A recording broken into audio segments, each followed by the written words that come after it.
Hello and welcome once again to Good Morning Pattaya, Pattaya Channel's very own breakfast show. I'm Nick Pendrell, and joining me on the sofa today is Mr. Dave D. How are you doing? Good morning, Nick. How are you? And what a bright day it is today. It's a lovely day, another lovely day in Pattaya. Who'd have thought that? Up early this morning, did the washing just to get here to see you, Nick. Exactly. Good morning to you, sir. Good morning. And our guest today is David C. Holroyd. How are you doing? Oh, fine, great. Lovely to be here. Nice Tremendous. to have you. Yeah, nice sofa. It is a nice sofa. Puts everyone at ease. Everyone's a little bit stressed to start with, but once they're sat on the comfy sofa, everything's good. Now, you, I believe, are an author, our first author, in fact. Oh, well, yep. That's the title I'm going by these days. I'm actually the co-author of the Dolphin Trilogy. Right. The other author is my sister, Tracy J. Holroyd. Okay. And she's actually quite well known as a children's author. Right. But obviously these books are nothing to do with children. These are adult books. And not really adult books. Oh no. No. I got a bit suspicious. I got a bit suspicious, Nick, when you said the perfect pair. You know, I knew somebody was going to make comment on that. It's too easy to argue. So tell us all about. I mean, has all the trilogy come out, or no? No. There's book one, The Perfect Pair, The Enchanted Mirror. Right. Book two is The Perfect Pair, The Mirror Cracks, which is grittier, starker. Right. Obviously, the first book, the title says it all, The Enchanted Mirror. It's the enchantment of the dolphin world. Right. And it's actually an award-winning enchantment of the dolphin world now. What did it win? Well, it won a prestigious Manchester Evening News Literary Prize. Yeah. And it also picked up bronze in a nationwide competition in the UK, Excellent. the Wishing Shelf Book Awards. But what was so exciting is it won it in the non-fiction category, because both these books have had to be written in fiction to avoid legal ramifications. Oh, right. Okay. So we're so excited about that, because what it actually means is the literary world is now accepting these books as fact. In other words, it's a true story. What sort of got you started on it? I mean, you know, this is your first book, yeah? Yeah. The Mirror Cracks. That's right. Okay. Mirror Cracks. So what got you started on this book? I mean, what made you decide you wanted to write a book? Besides, I know we've spoken before we came on air, your mother. Yeah. Besides that, well, I myself worked in the dolphin industry. I was a UK trainer in the late 60s, early 70s. And like all people that are involved in dolphinariums, you live, eat, drink, sleep dolphins. I hope you don't eat the dolphins. Well, metaphorically speaking. Metaphorically. Just glad we cleared that one.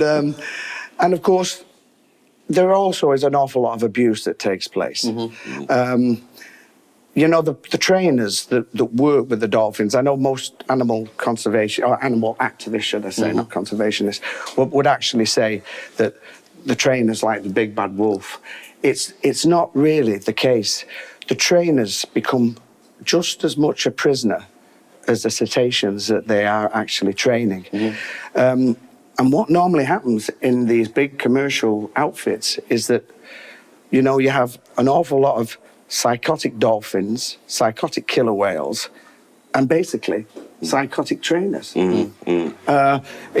It breeds all the way around. So your book, The Perfect Pair, I mean, basically what you're doing on the first one, I mean, what does the first one cover? I mean, I know that you've got a trilogy, as Nick's just said, you know, you've got your other book coming out as well, 2 out at the moment. But I mean, in the first book, I mean, what are you covering in the first book? Well, this is basically a coming-of-age story.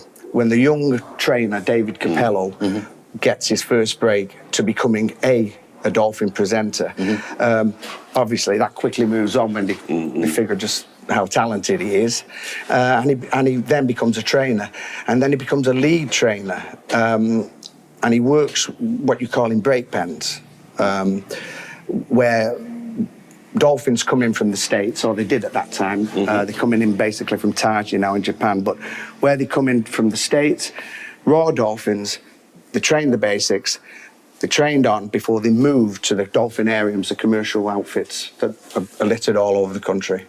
And this is really his life story. It is his life story. It's his journey from start to finish. But the first book is without doubt a coming-of-age book. I mean, Nick, we've said a few things in the past, me and Nick, about different things like, dolphin and trainers and stuff like that. But I mean, we said, surely it becomes one. If you've got the trainer and you've got the dolphins, and every day you're saying do this or showing them this, surely they become one in a way. You couldn't be more right, because this story actually tells of a psychic connection, as you can see on the book. Capello was known for a revolutionary method in training at the time. He actually believed in mind training, in picture training, which of course enabled him to become so successful. I mean, the perfect pair were known by this name because they literally were a perfect pair. They were the only dolphins to perform what you call the shadow ballet, which the shadow ballet consists of the double back somersault, which is 2.5 times, the double body spins, and really the jewel in the crown at that time, which is the 2.5 forward somersault, again double. And these dolphins perform these tricks in unison. Shadow. This is how it got the word. So they literally span through the air. It was a fabulous thing to see. Have you been to see dolphins, Nick? I don't think I have, actually, or maybe a very, very long time ago. Well, I'm hoping, after you've read these books, that you'll never go and see a dolphin in a dolphinarium. Really? Yeah, I really am. I don't bang the captivity drum here because it's no good preaching to the converted. I need people, the unconverted, I need people who don't know, who still have this Disney-fied, and that's no bad reflection on Disney, by the way, but still have this Disney-fied image of a smiling, happy dolphin. That is not the case. I think if me and Nick Nick's more of a big reader than I am, but I mean, if you're going onto the Enchanted Mirror, and then suddenly the next one comes out and it says, the mirror cracked, me and Nick could go, whoa. That's right. We would though, wouldn't we, Nick? So when you obviously started off, as you said, a dolphin trainer, and now you're saying dolphinariums aren't very good for the captive animals. So when did the change come in your life, thinking, hang on, should I really be doing this? Well, the change came with the constant battle. The actual story there of Capello is very much based on my own personal experiences. And the reason why I say this is that Capello became a rebel, basically. He saw things that were wrong and he didn't like what he saw. He saw dolphins swimming around in filthy water. He saw management that refused to dump the water because it cost money. And we may lose shows. Are we talking big establishments? Oh, yes. We are talking conglomerates. But when you say like they're in dirty water or they weren't being taken care of, I mean, we're not talking to some back streets. Oh, no. This is the big thing. The outfit that I work for, and I can't name them obviously for legal reasons, but the outfit that I work for were not a back number. They were probably one of the number one people in the UK at that time. The dolphinariums looked pretty magnificent, but it was really all top show. When it came down to it, it's about money. The whole thing's about money, and today it's still about money. And so when exactly did you, because as you said, it was 60s, 70s when you started off in this business. Well, when I left the dolphin, I stayed because obviously I felt that my dolphins needed me. And I mean, it's like you with your pet dog or whatever. Would you dump him after 5, 6 years? You wouldn't, would you? You wouldn't leave him. And this was the same with me, and it's the same with many trainers throughout the world today. Because you know that the next guy that's going to come in may not do half as good a job. And you're at least making it bearable for your charges, for your friends. Basically. And I decided that when I lost one of my dolphins, and I'd literally was fighting the establishment, really, in the end. It was time to get out. Now, it took 40 years to really get the courage to come back, because when I walked from Dolphinariums, I didn't want to know or talk about it. In fact, I even had friends in the pub. We used to have a drink, and they'd known me for 30 years. Yeah.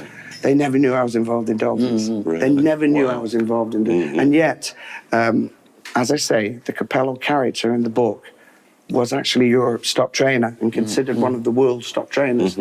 You would think you would be proud of that. But how do you battle with your emotions? I mean, you know, Yeah. when you say you work with the dolphins, you know, you've got the dolphins there that you're working with every day, day in, day out. Yeah. Your family, your mindset is the same. Yeah. Whatever. Now, how do you deal with that? You know, when you see them being mistreated or you see things that you don't like. I mean, don't you just want to stand up and speak out, or do you have to hold your tongue? Well, the young Capello held his tongue. The more mature Capello didn't. And this was where the trouble started. Okay. You know, he tried to keep a foot in both camps, as you would. And in the end, he decided he just couldn't keep a foot in both camps. And of course, he came out against the establishment and against the management. Sure. But, you know, he had one upper hand on them. Because of this revolutionary, as it was at the time, way of training dolphins, his dolphins would only work for him. Right. So when the management started to get, shall we say, bully boy tactics, sure. then he could equally imply them by saying, I will stop these shows. And he could stop a show from an auditorium. He could walk into a dolphinarium with his dolphins performing for a presenter that was on stage, and he could mentally stop those dolphins. Wow. And he did it on a couple of occasions. And as you can imagine, he frightened the managers to death. Hundreds of thousands of pounds worth of dolphins in the I hands can imagine. of a teenager. Let's talk a little bit more about the books. We haven't got that much time left, and want all our viewers to know where they can get it from there. But first of all, when did you start writing the book?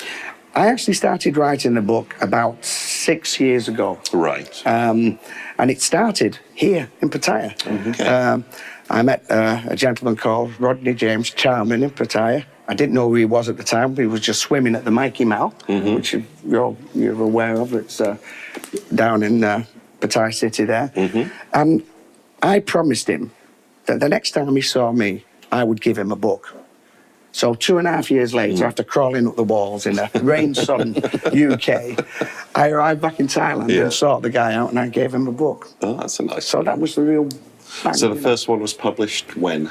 The first one was published about, I'm not quite sure. I think it was about 3 years ago, is it? Yeah, something like that, 3 years ago. And then on to the Mirror Cracks. And the Mirror Cracks is this year, obviously. Okay, and the third one is when? Oh, everybody's asking me that. The author's worth question. I know. Because you do realise the next time we meet, I want a book. I don't know. Well, you know, that's probably going to be, I'd probably Yeah. say, now next time I'm coming, I will have the third book.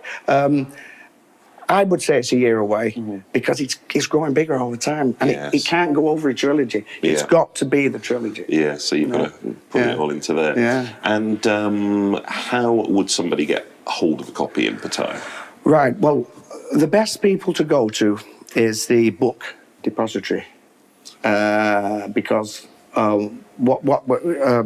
and that's, of course, online. You can't buy them in shops. You've got to go online. Even if back in the UK, obviously Amazon and people like that, all UK online retailers sell the book.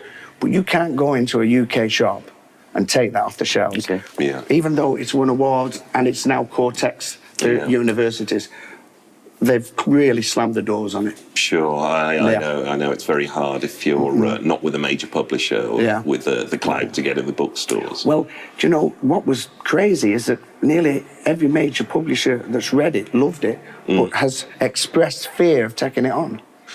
For legal reasons?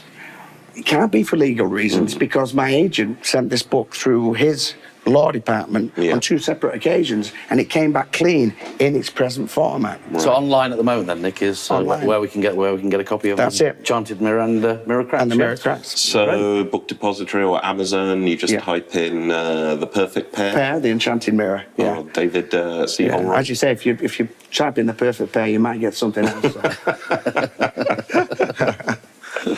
So, are you full-time in Pattaya?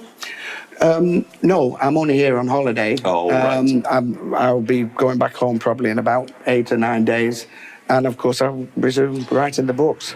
Well, we wish you a very good trip back. We Okay. wish you the best of luck with the sales Yeah, and, it's been great. and some It's been more great. coverage. And thank you coming in and opening our eyes a little bit to the world of dolphins. Oh, it's been fabulous. Thanks a lot, David. I look Yeah. forward to reading it. Thank you. Great, lovely. So if you'd like to check out some more of David books, as we said, head off to Amazon and search for him under his name, which will be coming up now. And we'll see you again very soon in part 2.